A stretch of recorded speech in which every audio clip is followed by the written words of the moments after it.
Hi guys, this is Sergio from ZbxWizz. In this video I'm going to show you how to update trigger dependencies in a massive way. In our situation, in my situation here, we have a site with multiple devices, and all of these devices are connected to the internet through a gateway. So what we're trying to do is to create a trigger dependency on the availability of this gateway. So let me go ahead and get started.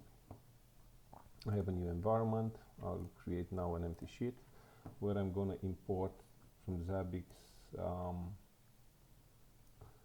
I will import the triggers. I will import the triggers for which we need to create this dependency, to add actually this dependency.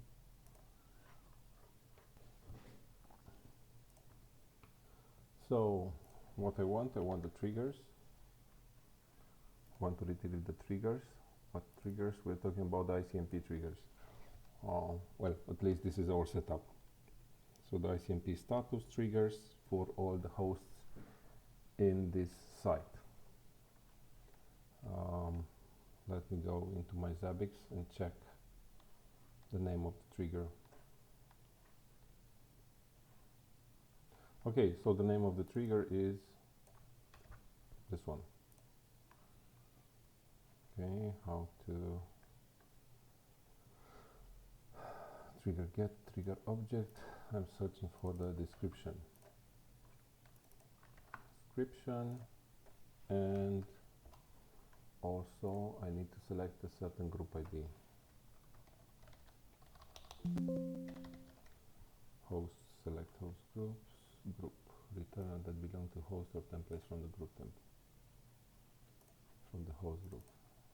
Return only triggers that belong to host group. Okay, so this is what I need, because that's the way these are organized in our Zabbix. All of the hosts are placed in a single group.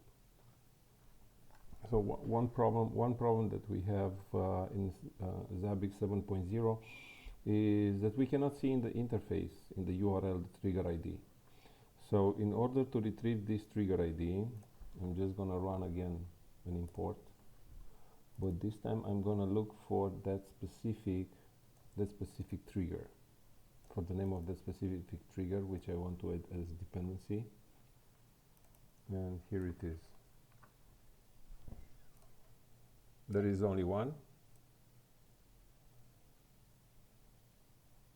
and I will copy it, and I go back here and I will add this trigger to the dependency set. Just to increase this a little bit. So for this I will apply a transformation. One more thing, I just realized that among these triggers there is one which belongs to the same host on which this trigger is defined. So of course this will be something like a recurrent reference, but I will delete it later on manually because it's only one, so I can always edit it.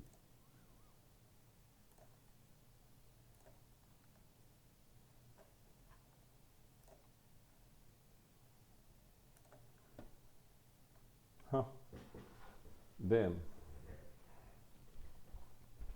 just found a bug.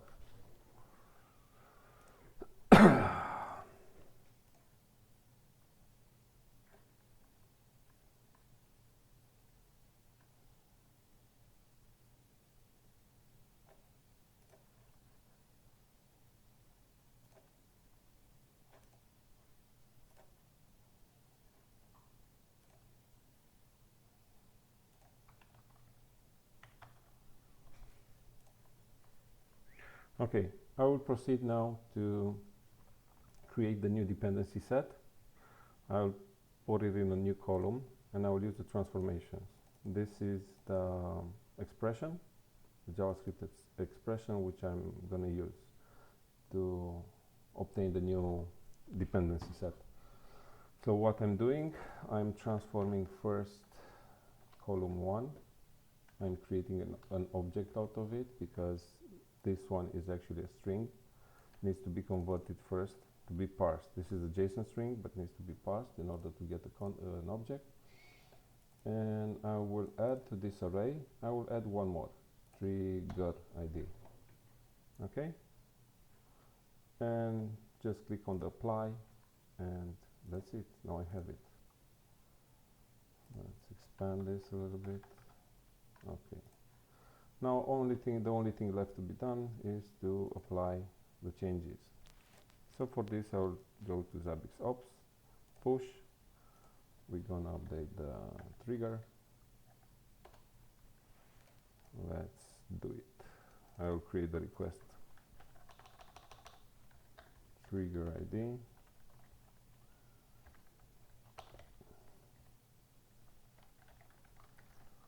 So 0. And I kind of forgot the syntax of this request. Let's just check it on the Zabbix support website. I just need to use the dependencies, and this will be the values from column 2.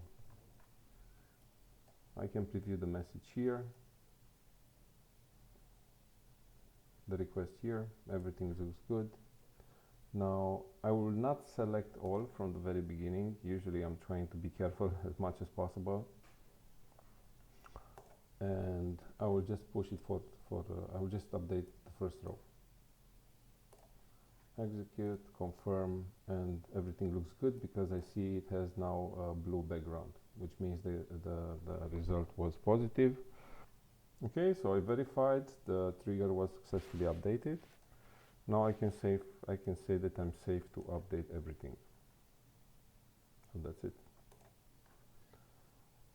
Confirm, and hopefully everything is updated.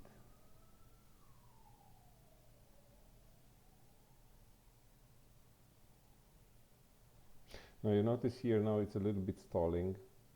So it updated 118 out of 123. In our setup we have a small issue that the Zabbix frontend we don't access it directly, but through a reverse proxy, and this reverse proxy is not very nicely configured. And yeah, sometimes it times out. Row info, let's see, we have an error on this one. You see it has a yellow background, and I can check the last error to see what happened. Oh no, nothing.